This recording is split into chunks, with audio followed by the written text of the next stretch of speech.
Church सुबह 9:30 बजे से लेकर 11 बजे तक होता है। हाँ, पैक कर देता हूँ, से पैक कर लेकर 11 बजे से लेकर तो 1 बजे तक अपना चलता है गीत वहाँ पे थोड़ा धीरे बोलिए सर। हाँ। और आराधना होती है। हालेलुया, प्रसन्नता होती है और जय जयकार होती है। और मैं सबसे पहले मैं अपना जीवन बताना चाहता हूँ कि मेरा एक्सीडेंट हो गया था। धीरे बोलिए सर, धीरे बोलिए, आवाज़ जोर से बोलिए लेकिन धीरे गवाही दीजिए। हाँ। जैसा मरकुस उसका 21 अध्याय और 1 से लेकर 10 तक पढ़ेंगे।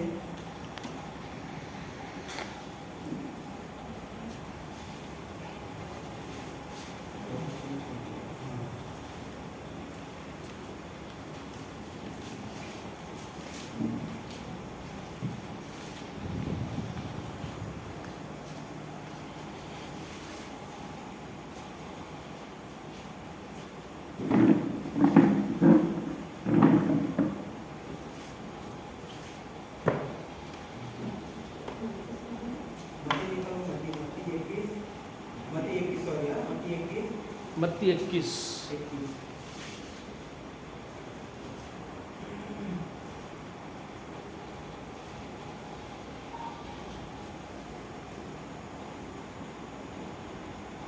प्रभु यीशु मसीह कहते हैं यरूशलेम में प्रवेश करता है तो सबसे पहले वो तो एक अपने चेलों को बोलता है कि जाओ और मेरे गधे का बच्चा लाओ। हालेलुया। और वहाँ पे परमेश्वर की स्तुति होती है, वहाँ पे परमेश्वर की महिमा होती है। जैसा प्रभु यीशु मसीह यरूशलेम में आया तो सबसे पहले उसने क्या बोला है? छोटे का गधे का एक बच्चा। उसके ऊपर क्या किया परमेश्वर ने? प्रभु यीशु मसीह उस पर बैठ गया और परमेश्वर की स्तुति करने लगे। हालेलुया। बहुत से लोग हाना सुनना हालेलुया प्रेज़ द लॉर्ड ऐसे करते करते परमेश्वर की स्तुति करने लगे। और कोई का बीमार व्यक्ति था अपने कपड़े डालकर वहाँ पे बिछा देते और लोग चंगे हो जाते थे। हालेलुया। यही स्थान है, यही जगह है। मैं परमेश्वर का धन्यवाद देता हूँ कि परमेश्वर ने मुझे 2011 से लेकर मुझे अभी तक संभाला और एक्सीडेंट से बुरी आत्मा से मुझे बचा। मैं धन्यवाद देता हूँ। मैं सबसे पहले बुजुर्ग लोगों में सेवकाई करता था और वहाँ पे सेवकाई मेरी परमेश्वर की स्तुति और प्रशंसा के द्वारा होती थी। सुबह 8 बजे मैं सुबह 6 बजे निकला घर से, 8 बजे तक क्या जाते जाते मेरी बाइक से मैं जाता था। वहाँ पे बाइक से क्या घूमता था और परमेश्वर की स्तुति करता, उसकी प्रशंसा करता था। उस गांव में भी कोई मसीह लोग नहीं थे, लेकिन प्रभु यीशु मसीह के द्वारा वहाँ पर सेवा किया और मैंने बोला कि जो कोई विश्वास करेगा उसका नाश्ता वो अनंत जीवन पाएगा। तो वहाँ पे मैंने जाकर परमेश्वर का सुसमाचार सुनाया तो बहुत से लोग परमेश्वर का सुसमाचार सुनकर विश्वास में आया। और वो वहाँ पे भी का 10 लोगों का बपतिस्मा हुआ। क्रिश्चियन पद्धति से शादी हो गई तो बोले तुम्हारा अजीब का ये हल्ला। बोले हमको बोले कि आपने बोले अच्छे बच्चे तो बताए, बोले आपने बोले और आप बोले बीमार लोगों के लिए प्रार्थना करते बोले और क्रिश्चियन पद्धति से शादी भी किया। बोले हमको बहुत अच्छा लगा। बोले हालेलुया। और उन्होंने बपतिस्मा दिया और उसके बाद मैं सेवकाई कर रहा था वहाँ पे। तो एक संडे के दिन में मैं घर में आया। घर में आने के बाद में जैसा मैं शनिचर को घर में आया और संडे के दिन मुझे जाना था तो मैं सुबह सुबह उठ गया और आम पर की नया धोया और वैसा ही बिन चाय पीते हुए अपना चला गया। मैं बोला मेरे को टाइम हो जाएगा, इसलिए मैं जाने के बाद में आधे दूर तक गया। जंगल गिरता है वहाँ पे आलूसुर पिटेसुर के जंगल में गिरता है। तो गाड़ी थोड़ा सा स्पीड थी गाड़ी मेरी वाली और जाते जाते समय में एक हरण आई, उसको बचाने के चक्कर में मैंने ब्रेक मारा तो गाड़ी स्लिप हो गई। यहाँ से लेकर तो वहाँ तक घिसकते हुए चला गया मैं। और जंगल में क्या रहते? पत्थर रहते हैं। पत्थर मेरे सर में घुस गया, इतना अंदर में जाता था, बचने का कोई चांस नहीं था। और वहाँ पे परमेश्वर की स्तुति हो गई, परमेश्वर की महिमा हो गई। वहाँ पे जाके मैं गिर गया, मुझे उठाने वाले कोई नहीं थे। वहाँ पे जाने आने वाले कोई नहीं उठाया उन्होंने।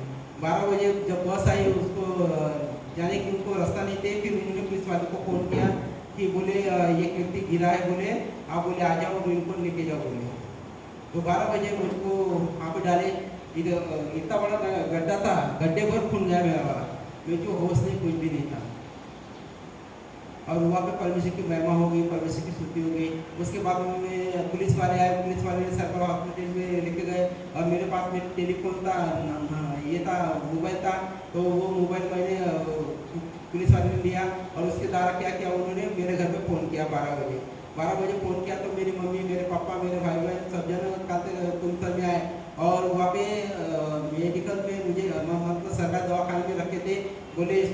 बोले भंडारा में बोले इसका इलाज करो बोले। मेरी मम्मी ने एक ही शब्द बोला था, मैं भंडारा में इलाज नहीं करूँगी, लेके जाऊँगी तो नागपुर में के लेके जाऊँगी। हालांकि मेरी मम्मी के पास एक भी पैसा नहीं था, लेकिन एक होश था, एक जोश था कि मेरा प्रभु यीशु मसीह एक महान है। क्योंकि परमेश्वर ने एक ही बोला है कि जो अपना पहलौठा स्वर्ग राज के लिए देता है उसका प्रतिफल मैं तुमको दूंगा, और वही प्रतिफल किसने दिया है? परमेश्वर ने दिया है। और उसके बाद में मेरे मम्मी को बोले, मेरे पिताजी को बोले कि तुम हॉस्पिटल में इसको लेके जाओ, नहीं तो बच्चा मरने वाला है बोले। ऐसा पुलिस वाले बोले, वहाँ पे डॉक्टर लोग बोले कि इसको भंडारा लेके जाओ बोले। मेरी मम्मी ने एक ही शब्द डाला, मैं लेके जाऊँगी, नागपुर लेके जाऊँगी। फिर ठीक है बोले, तुम नागपुर लेके जाओ बोले। तो उसके बाद में सरकारी मतलब एम्बुलेंस तो फ्री रहता है ना, एम्बुलेंस वाले ने 1000 रुपये का पेट्रोल डालने लगा है 12 बजे। मेरे मम्मी ने बोला पुलिस वाले को पता है कि मैं लेके जाऊँगी तो नागपुर में लेके जाऊँगी, वहाँ पर उसकी मैं होंगी। और एम्बुलेंस वाले ने 1000 रुपये का पेट्रोल डाला। 1 बजे मुझे एम्बुलेंस से डालने के द्वारा यहाँ पे मुझे 6 बजे पहुँचा उसने। तुमसर से लेकर अपना नागपुर कितना किलोमीटर है? 2-3 घंटा लगता होगा उनका। तभी वो पेट्रोल खत्म ना होने के द्वारा वो धीरे धीरे चलने लगा बोलते। और मेरी मम्मी ने बोला, बोलते कि इतने धीरे क्यों चलते हो? वो बोला बोलते कि मैं इतने धीरे में क्या चलता हूँ। उसके बाद में मुझे सुपर हॉस्पिटल में लाया, और खून तो क्या बह रहा था मेरा वाला, आँख बंद के साथ बनता, लाल वाला भेजा, जो सफ़ेद वाला भेजा था वही दिख रहा था। और आने के बाद में सुपर हॉस्पिटल में लाया मुझे, और वहाँ पे परमेश्वर की महिमा हो गई, परमेश्वर की स्तुति हो गई। और सुपर हॉस्पिटल वाला बोले कि तुम 50,000 रुपये डालो बोले, हम इलाज करते बोले। मम्मी ने बोला एक ही शब्द बोला, आप इलाज करो बोले, मैं 50 काट के बोले, मैं 1 लाख रुपये डाल के बोले, आप बोले इलाज चालू करो बोले। तो बैठने के लिए, वहाँ पे सोने के लिए मेरे को भी, मेरी मम्मी ने जो हमारे घर में एक फादर आते थे उनको फ़ोन किया कि मेरे बच्चे का एक्सीडेंट हो गया, आप आ जाओ करके सुपर हॉस्पिटल। वो आए और उन्होंने बोला कि यहाँ से निकाल लो तुम लोग, अपने क्रिश्चियन हॉस्पिटल में लेके जाइए जो बर्डी में पाया जाता है। वहाँ से बैठने के सिर्फ 5 मिनट के 5,000 रुपये लिया उसने, सिर्फ क्या आपने चाटी बनाने के लिए। उसके बाद में मुझे लेके गए अपने क्रिश्चियन हॉस्पिटल में, तो वहाँ पे डॉक्टर लोगों की सबकी छुट्टी थी। फिर हमारे बिशप को, फादर को बुलाया उनको कि बच्चा ये एक्सीडेंट हो गया इसका वाला, और इसका जीने का कोई ये नहीं है, तो इसका इलाज करो करके। लेकिन मेरी मम्मी के पास, मेरे बाप के पास कुछ भी पैसा नहीं थी, एक हिम्मत थी, एक विश्वास था कि परमेश्वर कुछ ना कुछ उपाय करेगा करके। और वहाँ पे परमेश्वर की महिमा होगी, परमेश्वर की बड़ाई होगी, परमेश्वर की स्तुति हो गई। और जाने के बाद में पूरे फादर लोग, पूरे बिशप लोग और जो पूरे डॉक्टर लोग थे, जितने के जितने पूरे के पूरे जन आए, बोले जो भी तुम देव देवता की पूजा करते हो तुम करो बोले, ये बचने वाला नहीं बोले। आज की रात कट गई तो वो बोले ऊपर वाले के हाथ में बोले। एक तो मेरी मम्मी भी, मेरे पिताजी भी रोने लगे, मेरी शादी होने के पहले रोने लगे कि मेरा पैरोटा है, परमेश्वर के राज्य के लिए है, ये कैसा होगा, ध्यान धराई लोग करेंगे। मुझे हॉस्पिटल में डाला गया। हॉस्पिटल में डालने के द्वारा वहाँ पर परमेश्वर की महिमा हो गई, परमेश्वर की स्तुति होने लगी, परमेश्वर की बड़ाई होने लगी। और परमेश्वर हर बातों के द्वारा मुझको क्या किया, आशीर्वाद किया है, और हर चीज़ों के द्वारा मुझको संभाले रखा है। ऐसा करते करते मेरा इलाज करने लगे, पैसा पानी कुछ नहीं था। फिर किसी फादर को, किसी पास्टर को, किसी विश्वासी को उनको प्रेयर रिक्वेस्ट किए, तो फिर उन्होंने अपना 10वां हिस्सा, 10वां होता है संडे का, वो 10वां हिस्सा लाए। किसी ने 5,000, किसी ने 10,000 ऐसा ला के मुझको दिए, और बोले आप बोले इलाज किस चल पर बोले। और मेरी मम्मी ने, पापा ने नहीं किया, 10% में 20% से ब्याज से कर्ज लिया था, ब्याज से कर्ज लिया, तभी मेरा इलाज हो गया। और मेरी बचने की नामुमकिन थी, मेरे बचने की नामुमकिन थी। और परमेश्वर की दया से परमेश्वर की योजना कुछ अलग ही रहती है। और परमेश्वर ये बातें हमको सिखाता है कि जब मार्ग में हम चलते हैं तो अगुवाई कौन करता है, हमारा परमेश्वर है। हालेलुया। इसलिए हमको स्तुति करना, उसकी प्रशंसा करना, जय जयकार करना। उसके बाद में वो रात मेरी कट गई। मेरे मम्मी पापा ने इधर उधर से पैसा जोड़ा, इधर उधर से फादर लोगों ने, ये पास्टर लोग हैं, उन्होंने पैसा वैसा दिया। उसके बाद में इलाज चालू किया। बोले हमारे हाथ में कुछ भी नहीं, बोले आप बोले प्रार्थना करो बोले। ऐसे करते करते करते मेरे को 17 साल के बाद, 17 दिन के बाद में मुझे होश आया, वो सुबह 5 बजे। हालेलुया। एक मरा हुआ इंसान, और उतना बड़ा मेरा खून जाने के बाद भी मुझे एक बॉटल खून की नहीं लगी। और किसकी महिमा होने लगी वहाँ पे? परमेश्वर की।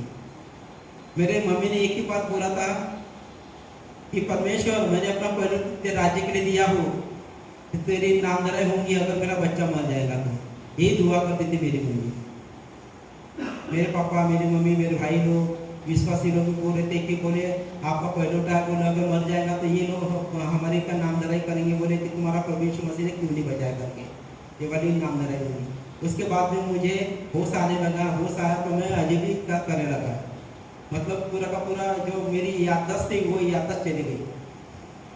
डॉक्टर ने बोला कि इसको होश आने के लिए अभी होश आता, अपने होश तो आ गया बोले, इसको बोले लेकिन इसकी मेमोरी बोले ये होगी, बोले ये पहचानेगा नहीं, बोले आपको बोले हो सकता है बोले 1 महीना 2 महीना 4 महीना 5 महीना 6 महीना या साल भर भी लग सकता है बोले अपने आने के लिए, बोले ऐसा बोले थे। तो जैसे मेहमान लोग मुझे देखने के लिए, कोई पास्टर लोग आता था तो देखने के लिए उनको मारने के लिए दौड़ता था बोले, उनको मारने के लिए दौड़ता था बोले, और उनको झगड़ा करता था बोले, उनको भगा देता बोले, और बिस्तर पे हगना चालू हो जाता बोले, उतना उतना हगना उगना सब बिस्तर पे चुका बोले। ऐसे कंडीशन में मुझे परमेश्वर ने संभाला और उसने मेरी अगुवाई किया, मुझको दान से भरा, अभिषेक की आत्मा होने लगा। जैसे मेरे प्रार्थना करने लगे, ऑल इंडिया में गए और प्रार्थना करने लगे, तो 1 संडे के दिन में मुझे थोड़ा बहुत मुझे ज्ञान आया कि नहीं मेरा एक्सीडेंट ऐसा होने लगा। फिर मैंने मम्मी पापा को, हमारे घर जो फादर आते उनको बताया कि मेरा हरण आई, बोला हरण के चक्कर में, बचाने के चक्कर में ब्रेक मारा, बोला मेरे पास हेलमेट नहीं था, बोला और गाड़ी खींचती हुई, बोला और जाके बोला मेरे सर में खतरे में ये लगा, बोला ठीक। मेरे वाले पूरी की पूरी जो भी मेरा किताब उताब थी, मेरा बैग था पूरा का पूरा, जब और मेरे कल गाड़ी भी जब तुमसे भी मेरी जमा कर दिया था, वो बोले हमारे को बोले 7,000 रुपये, तो बोले हम आपकी गाड़ी भी देते, बोले सब कुछ देते बोले। मैंने बोला एक काम करो, बोला मुझे बड़े इंस्पेक्टर से मिलना है, बोला क्योंकि बोला सारी चीज़ें मैं उनको बता दूंगा, वो जितना पैसा बोलेंगे बोला उतना पैसा हम देंगे, बोला उनको ऐसे बताया मैंने। फिर उसके बाद में मुझे होश आने लगा और मैंने अपने मम्मी पापा को सबको पहचान लगा और रोने भी लगा कि मेरा ऐसा हो गया करके। और डॉक्टर लोग बोल रहे थे ये कैसा मान हो गया, बोले कि ये बचने वाला व्यक्ति नहीं था, बोले लेकिन परमेश्वर की छाया और कृपा इसके ऊपर थी, बोले। एक तो रोना भी आता है, अभी हंसना भी आता है, कभी दुख भी आता है, पीछे नहीं हटना, बोले आगे बढ़ना है, बोले। और परमेश्वर की स्तुति होने लगी, परमेश्वर की महिमा होने लगी और परमेश्वर की पढ़ाई होने लगी। हालेलुया। फिर उसके बाद मुझे होश आने लगा, मैं मम्मी पापा को सबको पहचान लगा, मेरी मम्मी मेरे पापा है, और फिर हगना मुद्दा सब कुछ अपने हमारा संडास में वो आप ही करता था। उसके बाद में मैंने फिर मेरे हाथ से छुट्टी होने के बाद में घर में लाया, घर में भी वो झगड़ा तो पाना ऐसा करते करते मैं हर चीज़ों के द्वारा परमेश्वर मुझे बचाया और मुझे समझ बुद्धि ज्ञान दिया। 1 महीने के द्वारा मुझको समझ बुद्धि ज्ञान है। मेरे लिए सिर्फ प्रार्थना करती थी मेरी मम्मी और मेरे पापा को कि परमेश्वर इससे बुद्धि ज्ञान दे, जल्दी जल्दी ठीक हो जाए और आपकी सेवकाई करे, क्योंकि ये आपका पहलौटा है, मेरा पहलौटा है। परमेश्वर एक पहलौटा में आपके राज्य के लिए दिया है, इसको कभी भी किसी हानि की तूफान ना होने दे। ऐसा करते हुए मुझे बताया और उसके बाद में मुझे होश आने लगा। मैंने बोला मेरी गाड़ी कहाँ गई, बोला मेरा सामान कहाँ गया, बोला मेरे मम्मी पापा ने बताया कि तुम्हारा सामान, बोले पुलिस थाने में, बोले तुमसे में आपको जाना पड़ेगा, बोले। फिर मेरी मम्मी और मैं हमने 2,000 रुपये लेके गए थे, लेकिन एक इंस्पेक्टर था, वो बोले मेरे पास बोले 10,000 रुपये दे दो, बोले आपका गाड़ी भी देता हूँ, बोले सब कुछ देता था, बोला एक काम करो, बोला मुझे बड़े इंस्पेक्टर से मिलना है, बोला और उसको सारी चीज़ें बताना है, बोला अगर वो बोलेंगे जितना बोलेंगे बोला उतना हम देंगे। उसके बाद में जाने के द्वारा इंस्पेक्टर खड़ा हो गया और मुझे शाबाशी देने लगा, क्योंकि उसको मालूम था कि ये क्या है, मैं एक मसीह का बंदा और हमारे क्या करता है, प्रार्थना करता है। जो बड़ा वाला था वो बोला था तू बचने वाला व्यक्ति नहीं था, लेकिन तू बच गया, तू और के लिए तू क्या करता है, प्रार्थना करने वाला योद्धा बना, बोले। इसलिए बोले तुझे परमेश्वर ने जीवन दान दिया, बोले, और वही जीवन दान किसने दिया, मुझे परमेश्वर ने दिया। एक दुआ के द्वारा, एक प्रार्थना के द्वारा मुझे क्या मिला, एक होश मिला, एक जोश मिला है। हालेलुया। अगर मुझे होश नहीं आता तो मैं आज आपके पास नहीं रहता था, मुझे फादर जी पहचानते थे, मुझे नहीं पहचानते थे, लेकिन परमेश्वर कहाँ से हमको मिलाता है, जहाँ पे संगति अच्छी होती, वहाँ पे मजबूती अच्छी होती, परमेश्वर उसको बचाता और छुड़ाता है। और हमारा परमेश्वर यही सहायक बनता है, हमको अंधकार बीमारी आत्मा से वही बचाता है। उसके बाद में खड़ा होने के बाद में हमारे लिए चाय बोला उसने, बोले आपका कौन सा सामान है, बोले ये आपकी गाड़ी की चाबी भी दो, बोले आप गाड़ी भी लेके जाओ, बोले और आपका कौन सा सामान है, बोले वो भी लेके जाओ। बोले जिस पुलिस वाले ने मेरे हमका 10,000 रुपये मंगा था उसको बोले इनका सामान उनको वापस कर दो, बोले जो है बोले। उन्होंने मेरा अपना फ़ोन नंबर भी दिया था, बोले कुछ हो जाएगा तो मुझे कॉल करना, बोले मैं आधी रात के आपके हाजिर में हो जाऊँगा, बोले क्योंकि उनको अच्छा लगने लगा।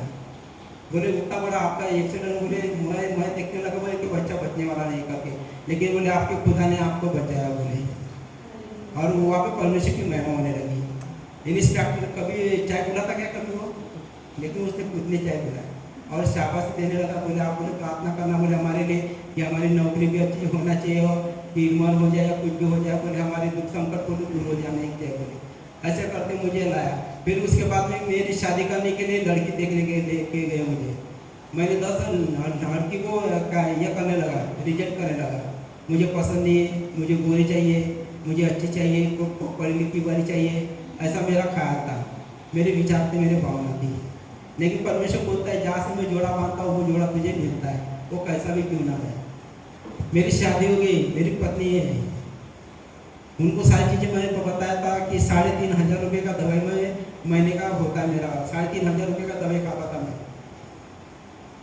अभी भी वही दवाई चल रही है, जैसे दवाई खत्म हो जाती है तो सब भनभन करता है और मारने के लिए कुछ, क्योंकि अभी भी मैंने सीटी स्कैन निकाला था कि सीटी स्कैन में बोला गया कि हड्डी बोले सर की हड्डी बोले थोड़ी सी गिरा के बोले बाल के सामान बोले और बोला है, बोले उसको पिघलने के लिए, उस हड्डी जोड़ने के लिए बोले आपको बोले दवाई खाना पड़ेगा। बोले मैं पहले इतना मोटा नहीं था, अभी आपके पास में खड़ा हो, इतना बड़ा मोटा नहीं था, इससे थोड़ा हल्का सा पतला था, शर्टिंग शूटिंग में रहता था, हर चीज़ करता था, परमेश्वर की स्तुति करता था, परमेश्वर की महिमा करता, हर चीज़ परमेश्वर के द्वारा होती थी, जिसके द्वारा मुझे परमेश्वर ने आशीष दिया। और उसके बाद में मैंने रिजेक्ट करने लगा, मेरी शादी फिर इनसे हो गई। फिर उनके बाद में मैंने बोला कि मुझे चर्च बनाना है करके। हमारे घर में छोटा सा चर्च था, वहाँ पे भी 10-15 लोग आते थे तो पढ़ते नहीं थे, तो बैठने के लिए जगह नहीं थी, तो उसके द्वारा मैंने दूसरा चर्च बनाया है। फादर जी ने देखा कितना बड़ा चर्च है, वहाँ पे 200-300 लोग आराम से बैठते हैं। उसके बाद में हम लोग क्या थे, इधर साइड में आ गए, अपना 50 छोड़ के अपने कांदी क्षेत्र में आ गए, नया वाला चर्च बना तो वहाँ पे आए। मेरी मिसेज भी प्रार्थना करने लगी, दुआ करने लगी। जैसे मेरी दवाई खत्म हो जाती थी महीने का, तो वैसे मेरे को अटैक आ जाता था, और अभी 4-5 हफ्ता हो गया मुझे अटैक आया था, मेरी दवाई खत्म। पैसा कुछ भी नहीं था मेरे पास में, पैसा एक भी नहीं था और अनाज भी नहीं था। एक बार हो परमेश्वर का धन्यवाद देता हूँ कि हमारे घर में अनाज कुछ भी नहीं था, खाने के लिए मोहताज हो गए थे। लेकिन परमेश्वर ने अपना कभी वो अपने बच्चों को क्या भूखे रहने देता था क्या? नहीं रहने देता है। कोई एक दास है या दासी है, उसने फिर मुझे गिफ्ट करके 1,000 रुपये या 2,000 रुपये दिया, बोले जाओ, बोले ये परमेश्वर की महिमा होगी, बोले हालेलुया। और वहाँ पे स्तुति होगी, परमेश्वर की महिमा होगी। मेरे बच्चे बोले कहाँ से लाए मेरे पैसा? वो बोला किसी ने, फादर ने दिया, किसी पास्टर ने दिया, बोला कि जाओ करके चावल ले लाओ। उसी समय में मैंने चावल लाया और गेहूँ लाया, और उसके बाद में पिसा उसा उन बच्चों के लिए खाना वाना वो हमने खिलाया। ऐसी परिस्थिति चालू गई, लेकिन परमेश्वर की महिमा और परमेश्वर की बड़ाई हो।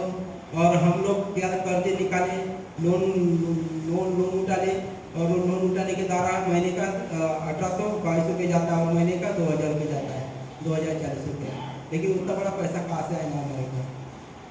लेकिन वो भी हजर में, मैं भी मूंगथला में जाता था, हल्दीराम में काम करने के लिए, हल्दीराम में जाता था ये करने के लिए, काम करने के लिए, प्राइवेट काम करने के लिए। अपने 400 रुपये रोजी मिलती थी और 300 रुपये हफ्ता कटता था वहाँ से। ऐसा करते करते मैं आ गया, लेकिन उसके बाद में मुझे फिर से अटैक आ गया, और फिर से परमेश्वर की महिमा होने लगी, परमेश्वर की स्तुति होने लगी, और उसके द्वारा मुझे खुशी आने लगी। मेरी बीवी घबरा गई, मेरे बच्चे भी घबराने लगे, ये कैसा हो गया करके। कभी एक पैसा नहीं था, मुझे क्या दवाखाने में जाओ तो पैसा ये लाओ करके, दवाई लाओ करके, मैंने हर जन को बताया। लेकिन किसी ने भी दवाई के लिए, एक जन आया फादर जी ने 2,000 रुपये दिया था, और किसी ने 1,000 रुपये ऐसा दिया बोले आप बोले दवाई लो, बोले जाके बोले उसके बाद में हम जो भी खर्चा पानी लगेगा वो आपको हम देंगे बोले। हाँ मैं आपका संपूर्ण आदमी देता हूँ क्योंकि उतना बोलना या ये नहीं होता है।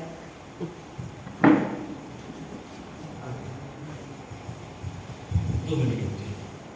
पास्टर के साथ में एक समस्या है, पास्टर ज़्यादा देर बोल नहीं सकते हैं, थोड़ी देर के बाद में उनको सर में दुखने लगता है और उसके बाद में he will start abusing because the pain is excruciating. You understand what I'm saying? इतना भयानक तकलीफ होता है कि उनके मुंह से फाउल लैंग्वेज निकलने लग जाता है।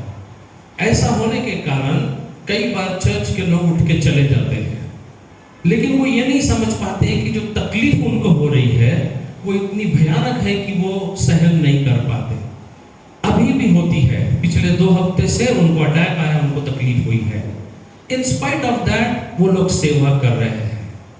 यदि आप उनका चर्च देखेंगे तो हमारे चर्च से कम 2.5 गुना लंबा है और 1.5 गुना चौड़ा है। पक्का मजबूत चर्च है कन्हान में, 300 लोग आराम से बैठ सकते हैं। Don't look at the appearance, मगर याद रखिएगा खुदा उनके साथ है। Hallelujah, praise Lord. मैं परमेश्वर को धन्यवाद देती, परमेश्वर ने मुझे यहाँ तक लाया और हर एक खतरों से मुसीबत से बचाया, इसलिए मैं परमेश्वर को धन्यवाद देती। मेरी तो आने की इच्छा नहीं थी, मैं 4 बजे उठी, मैं बोल रही थी प्रभु मैं जाऊँ कि नहीं जाऊँ, मैं जाती हूँ कंपनी, ये नहीं जा रहे तो मुझे तो जाना पड़ेगा, मेरे छोटे छोटे बच्चे। मैं उठ गई, खाना वाना पकाई कि मैं बोली कि मैं प्रार्थना में नहीं जाती, मैं जाऊंगी कंपनी। लेकिन मैंने एक तो परमेश्वर के दास को बोली कि फादर जी मैं आऊंगी आपके चर्च में और मैं अपने जीवन की गवाही दूंगी। लेकिन मैं परमेश्वर को धन्यवाद देती, परमेश्वर ने मुझे यहाँ तक लाया और हमारे खतरों से मुसीबत से बचाया, इसलिए मैं परमेश्वर को धन्यवाद देती। इनकी 2011 में एक्सीडेंट हुआ था, लेकिन मेरी शादी तो नहीं हुई थी। लेकिन मेरी शादी के बाद मेरा बच्चा दानियल 2017 में मेरी डिलीवरी हो गई थी, तो मैं दवाखाने में एडमिट थी। मेरे को 2 हुए थे, ट्विंस हुए थे, एक लड़का और एक लड़की, तो भी नॉर्मल हुए थे। लेकिन मैं परमेश्वर को धन्यवाद देती, मेरा बेटा 1 महीना 15 दिन डाका हॉस्पिटल में एडमिट रहा, लड़की भी रही, तो मेरा लड़का मेरे को 15 दिन में मिल गया। लेकिन मेरी बच्ची जो छोटी मेरी लड़की थी इसके बराबर हो गई थी, वो 1 महीना 5 दिन रही। तो परमेश्वर को धन्यवाद देती। वहाँ पे एक परमेश्वर की दासी थी, तो मैं बहुत रोते जा रही थी कि प्रभु मैंने तो 1 मांगा था, लेकिन ये बोलती थी मेरे को 4था महीना लग गया था। मैंने सोनोग्राफी निकाली थी तो डॉक्टर ने बोला कि 2 है। लेकिन मैं वहाँ दवाखाने में बहुत रोने लगी कि प्रभु मैं तो दुबली पतली हूँ, मेरे में तो सहन शक्ति नहीं है, लेकिन तूने मेरे गोद में 2 भर दिया। मैंने तो 1 मांगी परोटा, लेकिन तूने मुझे 2 दे दिया। मेरे को बोलते थे कि उषा तू गिराती है क्या? मैंने बोली कि मैं नहीं गिराती, परमेश्वर ने मुझे दिया है तो परमेश्वर मुझे संभालेगा। लेकिन मैं परमेश्वर को बहुत धन्यवाद देती। मेरी नॉर्मल डिलीवरी हो गई, अभी दवाखाने के बाहर। लेकिन मेरी जो लड़की थी वो 5 महीने रही, तो भी गलती हमारी हो गई क्योंकि उसको सफेद निमोनिया हो गया था, तो हमको सफेद निमोनिया पता नहीं चला, तो लड़की की डेथ हुई। लड़की की डेथ होने के बाद फिर ये दवाखाने में रहे 1 महीना 15 दिन, वहाँ सोते थे, खाते थे। तो इनका भी सिर का प्रॉब्लम था, लेकिन मेरे बच्चों को 15,000 नहीं लगे थे, तो इन्होंने दांत पूरी बैठा दिए थे, इनको झटका आ गया था। तो ये बॉडी में दवाखाना है सुपर, तो वहाँ पे इनको एडमिट किए, उनको लग गए थे 15,000। लेकिन मैं तो दवाखाने में एडमिट थी, लेकिन मेरे सास ने इनको पैसे लगाए कि मेरी बहू तो वहाँ है, लेकिन मेरे को बताया नहीं। मैं बहुत रो रही थी कि मेरे मिस्टर क्यों नहीं आ रहे दवाखाने में, मेरे लिए डब्बा क्यों नहीं आ रहे। मैंने ऐसा जीवन काटा है, मैं वहाँ दवाखाने में रहती थी ना, मैं भूखी प्यासी रहती थी, खाने के लिए भी मेरे लिए टिफिन नहीं आता था, और मैं बहुत रोती थी कि मेरे मिस्टर क्यों नहीं आ रहे। जब ये 8 दिन के बाद दवाखाने में आए तो मैंने इनकी टिफिन को देखी कि पूरे दांत पूरे गड़ गए थे। मैंने बोली कि तुम इतनी बेवड़ी भाषा क्यों बोल रहे हो? कि नहीं बोले मैं गिर गया तो मेरे दांतों में, मेरी जिबली में पूरे दांत उमड़ गए। तो मेरी सास को पूछ रही कि ये ऐसे क्यों बोल रहे, बेवड़ी भाषा क्यों बोल रहे दवाखाने में, और ये 8 दिन क्यों नहीं आए? तो बोली कि नहीं उषा, वो उनकी तबीयत खराब हो गई थी, बुखार आ गया था, तो इसलिए वो नहीं आया करके। मैंने बोली नहीं, बोली तुम मेरे से छुपा रही, बोली तो मेरी मम्मी थी, तो मेरी मम्मी को मेरी सास ने बताई कि नहीं आई, इनकी तबीयत खराब हो गई थी, इनको झटका आ गया था, तो इनको हमने एडमिट किए थे दवाखाने में। 15,000 रुपये। जब हमारे ऊपर इतनी बड़ी मुसीबत आई, बहुत मुसीबत आई, लेकिन हम लोग पीछे नहीं हटे, हम आगे हटे। हमारे साथ कोई मनुष्य नहीं था, लेकिन परमेश्वर हमारे साथ था। अभी भी पिछले दिनों में अभी 1 महीना हो गया है। यानी इनको रात के 2 बजे झटका आ गया था, एकदम ऐसे कर रहे थे, मैं पूरी डर गई। लेकिन मैंने हिम्मत बांधी, परमेश्वर मेरे साथ है बोली। मैंने ना मेरे 2 किलोमीटर में मेरे 2 देवर रहते, 2 देवरानी, मेरे सास ससुर। लेकिन मैंने उनको फोन करके बोली नहीं कि तुम आओ, रात के 2 बजे इनको झटका आया। मेरा लड़का उठा कि मम्मी पापा क्यों ऐसे कर रहे, क्यों ऐसे कर रहे। मैंने बोली कि बेटा कुछ भी नहीं कर रहे पापा, आप चुपचाप। मेरे बच्चे भी रोने, लेकिन मैं परमेश्वर को धन्यवाद देती। परमेश्वर ने हर एक खतरे से, मुसीबत से बचाया। कभी कभी मेरा मन पूरा टूट जाता है। कभी कभी ऐसा लगता है कि मैं प्रार्थना नहीं करूं। क्या प्रभु, मैं रात दिन इतनी प्रार्थना कर रही हूँ, तूने मेरी पसली को पसली बनाई। प्रभु मेरा जीवन कैसा, प्रभु माँ बाप के घर में जाऊंगी तो माँ बाप नहीं यहाँ रहूंगी तो किसको देख के रहूंगी।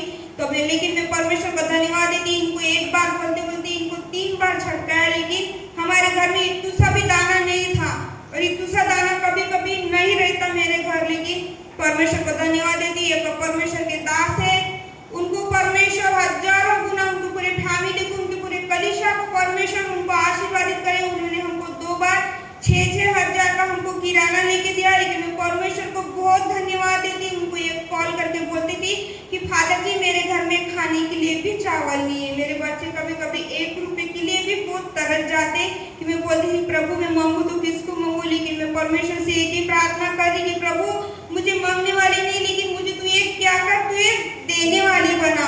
लेकिन मैं परमेश्वर को धन्यवाद देती। परमेश्वर हमको हर एक परेशानी से, हर एक इससे परमेश्वर हमको निकाले। ये कल की परसों ये दवाखाना गए थे मेडिकल, तो मेरे पास 1000 रुपए भी नहीं थे। मेरे पास खाली केवल 500 रुपए थे। जिस दिन फादर जी आए तो मैं उधर से काम से आ रही थी, तो फादर जी बोले कि कौन से काम पे गए थे, तो इन्होंने बताया नहीं। लेकिन मैं नहीं चाहती कि मैं मिस्त्री काम में जाऊँ, लेकिन मैं मिस्त्री काम में जाती। मिस्त्री काम में सब गाली क्लोज देते, लेकिन मैं कोई मनुष्य की तरफ नहीं, लेकिन मैं परमेश्वर की तरफ देखती। प्रभु बोलते कि मैं मिस्त्री काम में नहीं जाना चाहिए, मैं एक तेरी दासी हूँ। लेकिन मेरे पास पैसा भी नहीं था, कुछ भी नहीं था। ये दवाखाने में गए मेडिकल, वहाँ भी बोलने लगी कि उषा मेरे को 1000 रुपए लग रहे।